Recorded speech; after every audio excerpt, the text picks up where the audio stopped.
Қайырлы кеш достар, бүгін біз кешкі асқа балық тағамын жасаймыз. Бұл балықтың атауы сазан балық. Алдымен жақсылап сыртын тазартып аламыз. Балығымызды тазартып алғаннан кейін оны жақсылап жуып аламыз.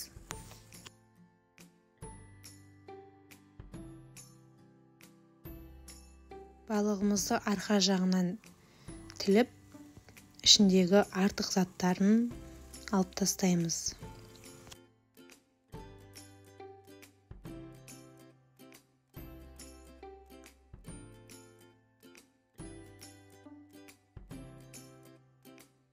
Енді балығымызды қуыруға ыңғайлы етіп, бірнеше бөліктерге бөлеміз.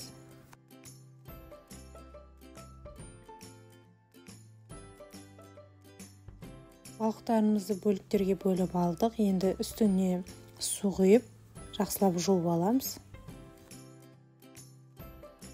Содан кейін балықтарымызды таза суға салып, үстіне тұз салып, 15 минутқа тындырып қоямыз.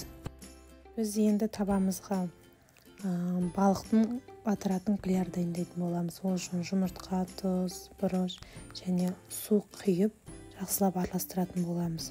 Содан кейін барып ұн саламыз.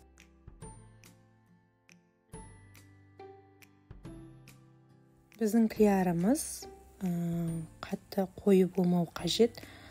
Сұйық болған жарайды, қою болса балығымыздың іші піспей қалады. Алдымен от жағып, табамызды қыздырып, содан кейін барып үстіне сұйық май құйып, қызғанша от жағамыз.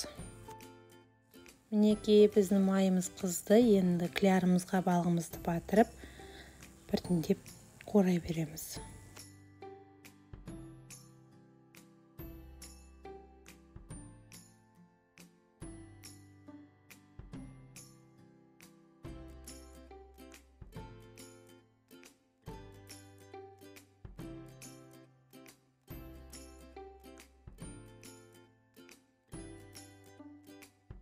Балығымыз алтын түсті болған кезде, оны кері қарай аударып, екінші жағын қуыратын боламыз.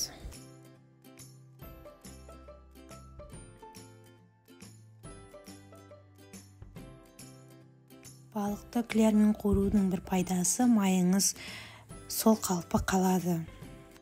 Яғни майыңыз қап-қара болып күймейді.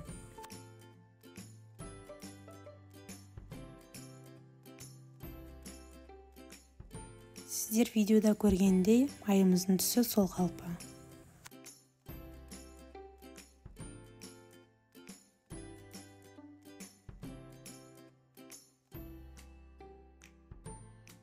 Қуырылған балықтың бетіне жуа турап салатын болсаңыз, жақсы дәм береді.